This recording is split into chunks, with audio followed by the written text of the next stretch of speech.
नमः शिवाय। श्री शिव महापुराण कथा।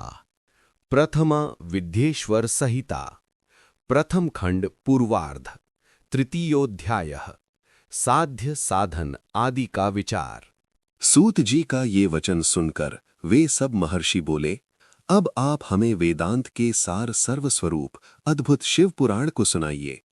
मुनियों का ये वचन सुनकर अतिशय प्रसन्न हो वे सूत जी शंकर जी का स्मरण करते हुए उन श्रेष्ठ मुनियों से कहने लगे, आप सब महर्षिगण रोग शोक से रहित कल्याणमय भगवान शिव का स्मरण करके वेद के सार तत्व से प्रकट पुराण प्रवर शिव पुराण को सुनिए, जिसमें भक्ति, ज्ञान और वैराग्य इन तीनों का प्रीतिपूर्वक गान किया गया है और वेदांत वेद्य सद वस्तु का विशेष रूप से वर्णन किया गया है।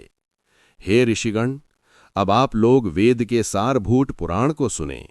बहुत काल में पुनः पुनः पूर्व कल्प व्यतीत होने पर इस वर्तमान कल्प में जब सृष्टि कर्म आरंभ हुआ था, उन दिनों 6 कुलों के महर्षि परस्पर वाद विवाद करते हुए कहने लगे कि अमुक वस्तु सबसे उत्कृष्ट है और अमुक नहीं है।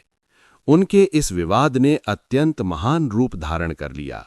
तब वे सब के सब अपनी शंका के समाधान के लिए सृष्टिकर्ता अविनाशी ब्रह्मा जी के पास गए और हाथ जोड़कर विनय भरी वाणी में बोले, हे प्रभु, आप संपूर्ण जगत का धारण पोषण करने वाले हैं तथा समस्त कारणों के भी कारण हैं।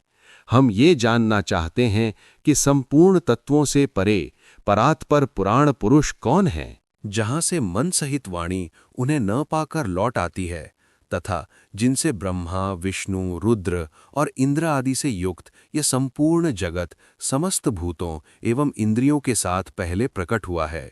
वे ही ये देव, महादेव, सर्वज्ञ एवं संपूर्ण जगत के स्वामी हैं। ये ही सबसे उत्कृष्ट हैं।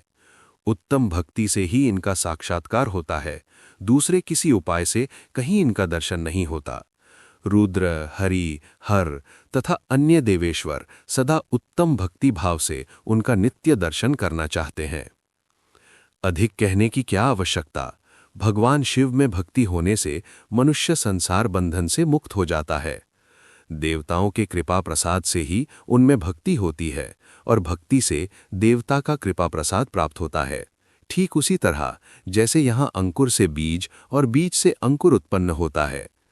इसलिए हे द्विजो, आप लोग भगवान शंकर का कृपा प्रसाद प्राप्त करने के लिए भूतल पर जाकर वहां सहस्र वर्षा तक चलने वाले एक विशाल यज्ञ का आयोजन करें। इन यज्ञपति भगवान शिव की ही कृपा से वेदोक्त विद्या के सारभूत साध्य साधन का ज्ञान होता है। हे भगवान, परम साध्य क्या है और उसका परम साधन क्या है, उसका साधक कैसा होता है, ये सभी बातें यथार्थ रूप से कहें। शिवपद की प्राप्ति ही साध्य है, उनकी सेवा ही साधन है तथा उनके प्रसाद से जो नित्य नैमित्तिक अधिफलों की ओर से निस्पृह होता है वही साधक है।